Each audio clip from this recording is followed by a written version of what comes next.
မင်္ဂလာပါရှင်မူလဝတ္တနဲ့ဇလားဗေဒညွှန်ကြားမှုဦးစီးဌာနမှ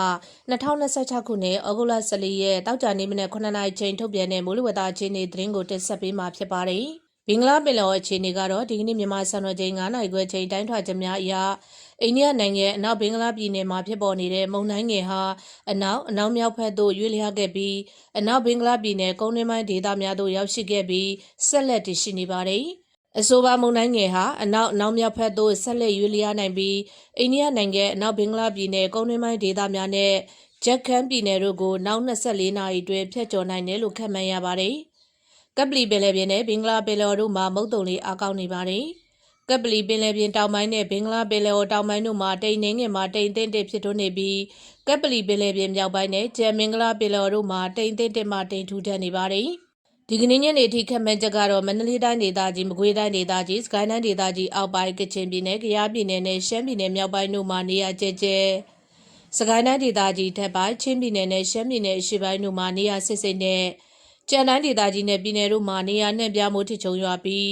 ပဲခူးတိုင်းဒေသကြီးတနင်္သာရီတိုင်းဒေသကြီးကရင်ပြည်နယ်မွန်ပြည်နယ်နဲ့ရခိုင်ပြည်နယ်တို့မှာနေရာကွက်၍မိုးကြီးနိုင်ပါတယ်ရွာရနှုန်းပြည့်ဖြစ်ပါတယ်မိုးတိမ်တောင်ဖြစ်ပေါ်မှုအခြေအနေကတော့စကိုင်းတိုင်းဒေသကြီးထက်ပိုင်းတနင်္သာရီတိုင်းဒေသကြီးကချင်ပြည်နယ်ရခိုင်ပြည်နယ်နဲ့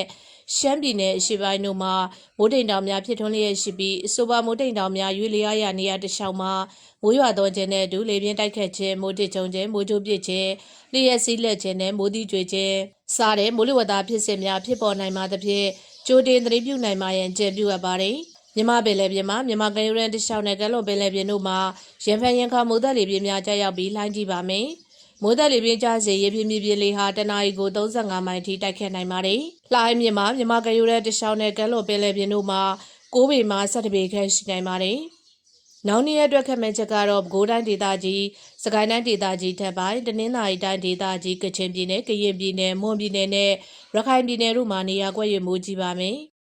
နေပြည်တော်နဲ့အနီးတစ်ဝိုက်အတွက်ဒီကနေ့ညနေထိခန့်မှန်းချက်ကတော့မိုးတစ်ကြိမ်နှစ်ကြိမ်ထိချုံရွာပါမယ်။ရွာရနှုန်းပြည့်ဖြစ်ပါတယ်။ရန်ကုန်မြို့နယ်မန္တလေးမြို့တို့ရဲ့အနီးတစ်ဝိုက်အတွက်ဒီကနေ့ညနေထိခန့်မှန်းချက်ကတော့နေရာကွက်ကြားမိုးထချုံရွာပါမယ်။ရွာရနှုန်းပြည့်ဖြစ်ပါတယ်ရှင်။